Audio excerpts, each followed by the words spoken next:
Hello friends, நான் உங்க postman captain Vijayakanth இப்போ உயிரோட இல்லை.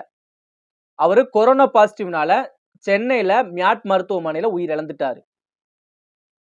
அவர் உயிர் இழந்ததுக்கு அப்புறம் எக்கச்சக்க மர்மமான விஷயங்கள், மனுஷனால நம்ப முடியாத விஷயங்கள், ஒன்னு இல்ல, ரெண்டு இல்ல, 4 விஷயங்கள் நடக்குது.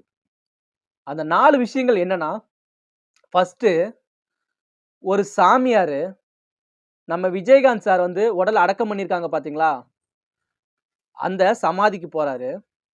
அந்த இடத்துல விஜயகாந்த் சாரோட ஒய்ஃப் பிரேமலதா இருக்காங்கல்ல, அவங்களும் வராங்க. அந்த பிரேமலதாட்ட அந்த சாமியார் என்ன சொல்றாருன்னா, அம்மா காசி விஸ்வநாதர், அந்த சாமியார் சொல்றாரு, காசி விஸ்வநாதர் என்னோட கனவுல வந்து நீ விஜயகாந்த் நினைவிடத்துக்கு போ, விஜயகாந்த் அடக்கம் பண்ண சமாதிக்கு போ, அங்க போய் நீ சங்கு ஊது அப்படின்னு காசி விஸ்வநாதர் இந்த சாமியாரோட கனவுல வந்து சொல்லியிருக்காராமா. அதுக்கப்புறம் என்ன சொல்றாருன்னா, உங்க கணவர் விஜயகாந்த் இன்னும் சாகல. உங்க பெரிய பையன் இருக்காங்க பாத்தீங்களா, விஜய பிரபாகரன், அவரோட உருவத்துல இன்னும் உயிர் வாழ்ந்துட்டு தான் இருக்காரு அப்படின்னு அந்த சாமியார் பிரேமலதா அம்மாவை பார்த்து சொல்றாங்க.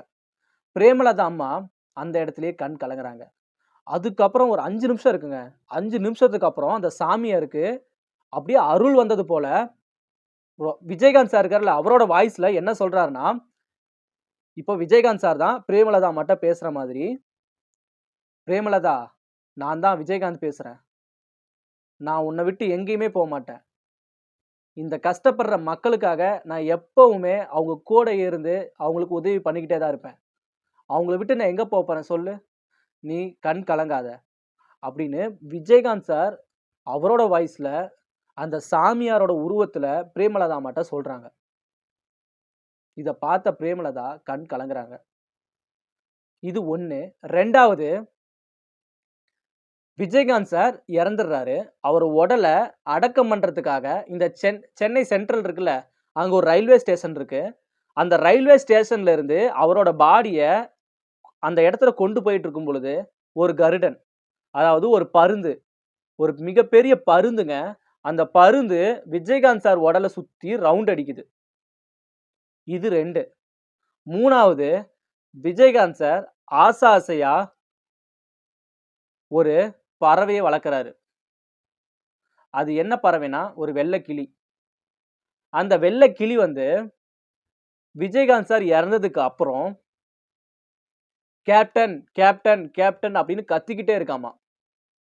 இது 3. 4வது, 2 நாளுக்கு முன்னால நடந்தது இது. அதே வெள்ளைக்கிளி கேப்டனோட போட்டோ ஒண்ணு வச்சிருக்காங்க. அந்த உருவப்படம் ஒண்ணு வச்சிருக்காங்க. அந்த போட்டோவ சுத்தி, சுத்தி, சுத்தி வந்துகிட்டே இருக்காமா. அதுக்கப்புறம் கடைசியா அந்த போட்டோவுக்கு முன்னாடி கேப்டனோட போட்டோவையே உத்து உத்து பார்த்துட்டு இருக்காமா அந்த கிளி. இத பார்த்த பிரேமலதா அம்மால இருந்து பிரேமலதா பசங்க வரைக்கும் எல்லாருமே கண்ல தண்ணி விட்டு அழுவுறாங்களாம்.